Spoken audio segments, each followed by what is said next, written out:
முக்காவாசி படத்தை பற்றி தாங்க பேச போகிறோம். ரொம்ப எக்ஸ்பெக்டேஷனோட சிவகார்த்திகேயன் படத்துக்கு போனோங்க. தளபதி துப்பாக்கி கொடுத்துட்டாரு சரி அப்படிங்கிற ஒரு எக்ஸ்பெக்டேஷனோட சரி அந்த படம் நல்லா இருக்கும். அமரன் வேறு லாஸ்ட் டைம் பார்த்தோம், சூப்பராக இருந்துச்சு. சரி நல்ல கதையாக இருக்கும் அப்படின்ட்டு முருகதாஸ் வேறு டேரக்டரு அப்படிங்கிறக்காக போய் பார்த்து உட்காந்து படத்தை போட்டாங்க.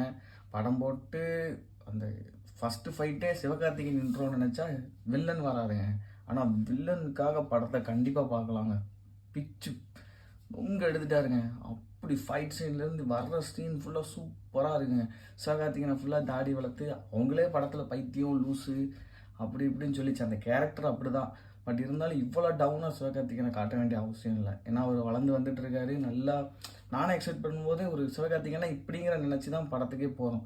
ஆனால் ரொம்ப டவுன் பண்ணி காட்டும்போது ரொம்ப சேடாக இருந்துச்சுங்க. அப்போ ஹீரோவுக்கு அவ்வளோ வில்லனுக்கு அவ்வளோ இது கொடுக்கக்கூடாதுங்க. வில்லனுக்கு அவ்வளோ கெத்து கொடுத்துருக்காங்க. படம் ஃபுல்லாக வில்லனை ஒரு பர்சன்ட் கூட இறக்கி காட்டலை. எல்லா சீன்லையும் வில்லன் தான் ஹையாக இருக்காப்புல. சிவகார்த்திகேயன் படிப்படியாக ஏறி வராப்புல அப்படியே இறங்கிறாப்புல.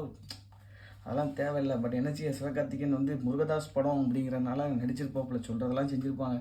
ஆனால் இருந்தாலும் ரொம்ப சொல்கிற மாதிரி இல்லைங்க படம். கதை வயசு எந்த இதில் பார்த்தாலுமே பாட்டும் ஒரே ஒரு பாட்டு. அதுவும் அந்த பாட்டு வச்ச இடமே தப்புங்க. கொஞ்சம் ஏதாவது சீன் பாட்டு வந்துடலாம். எடுத்தோன்னே சிவகார்த்திகேயன் இன்ட்ரோவில் பாட்டு வச்சா சாங்ஸ்லாம் சொல்லிக்கிற மாதிரி இல்லைங்க. அந்த ஒரு பாட்டு தான் சலம்புலா பாட்டு. அதுவுமே அது ஒன்று தான். அதுலேயும் சிவகார்த்திகேயன் டான்ஸ். ஆனால் சிவகார்த்திகேயனை குறைய சொல்லலாங்க. சிவகார்த்திகேயன் படம் ஃபுல்லாக தாங்கி பிடிச்சிருக்காரு. அவரால் முடிஞ்ச எஃபோர்ட் போட்டு எல்லாமே நல்லபடியாக பண்ணியிருக்காருங்க. ஆனால் அந்த வில்லனை கொஞ்சம் ஹையாக காட்டும்போது நமக்கு சிவகார்த்திகேயனை ஒரு இடத்துல கொண்டு வர முடியல. ஃபஸ்ட்டு தேட்டரில் சிவகார்த்திகேயன் பேர் வரும்போது கத்தனாங்க, உசில் அடித்தாங்க. அதுக்கப்புறம் யாருமே உசில் அடிக்கல. அமைதியாக கையை கட்டி தாங்க உட்காந்துருந்தாங்க. ஏன்னா சிவகார்த்திகேயனுக்கு இன்ட்ரோ அப்படி ஒன்று மாசாக ஒரு சீன் கூட இல்லைங்க. அப்படி எடுக்க வேண்டிய அவசியம் இல்லைங்க. சிவகார்த்திகேயனுக்காக தாங்க நாங்கள் படம் பார்க்கவே போயிருக்கோம். ஆனால் சிவகார்த்திகேயனை நீங்கள் ஒரு ஹையாக ஒரு கூஸ்பம் வர ஒரு ஏரியாவில் காட்டியிருக்கலாம். அப்படிலாம் ஒன்றுமே காட்டலாம். ஆனால் வில்லனும் அப்படி காட்டியிருக்காருங்க. என்னன்னு தெரில. பட் ஆனால் எனக்கு தெரிஞ்சு ஒர்த்து இல்லைங்க. சிவகார்த்திகேயன் பிடிக்குங்கிறதுக்காக போகலான்னு சொல்லலாம். ஆனால் அதுவுமே இல்லைங்க. சிவகார்த்திகேயனை விட அந்த வில்லன் தான் மாசாக இருக்காப்புல. பார்க்கலாங்க.